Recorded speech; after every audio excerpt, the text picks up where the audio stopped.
আমরা এখন আছি এসএসসি অফিসের সামনে এবং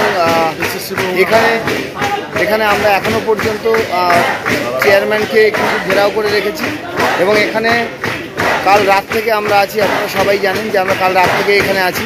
অনেকেই আমাদের সঙ্গে ছিলেন এবং কালকে রাত থেকে অনেকে চলেও গেছেন, অনেকে সকালবেলাও চলে গেছেন। যাই হোক, কিন্তু যারা গেছেন তারা হয়তো 1 ঘন্টার জন্য গেছেন যেরকম যা বলেছেন, কিন্তু আমাদের এখানে কিন্তু আরও প্রচুর পরিমাণে মানে পিটিশনারদের দরকার।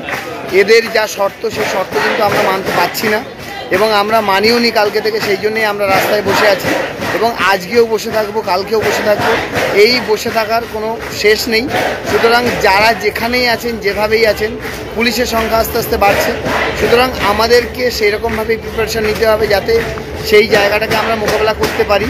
আজ সকাল থেকে উঠে কিন্তু পুলিশ যে হারে মানে পিল করে ঢুকছে, এরকম বলা যেতে পারে যে পিল করে পুলিশ ঢুকছে। তো সেই জায়গায় মোকাবেলা করার জন্য এবং নিজেদের দাবিতে অনড় থাকার জন্য কিন্তু আমাদের অবশ্যই সবাইকে আসতে হবে।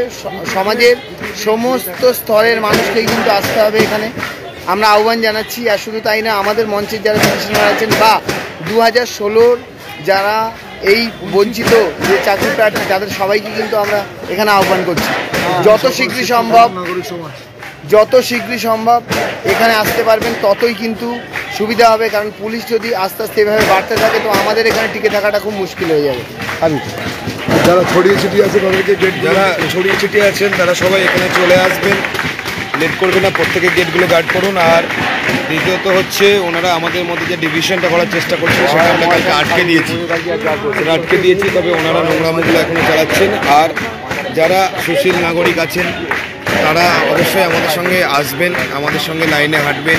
এখানে কোনো রকম পলিটিক্যাল রং কোনো কিছু দেখার দরকার নেই। যারা আমাদের শিক্ষকদের সঙ্গে পথে লড়াই করতে চান, আসতে চান, তারা আসতে পারেন। আমাদের সঙ্গে কাঁধে কাঁধ মিলিয়ে তারা আমাদের সঙ্গে থাকুন, আমরা এটাই মনে প্রাণে চাই।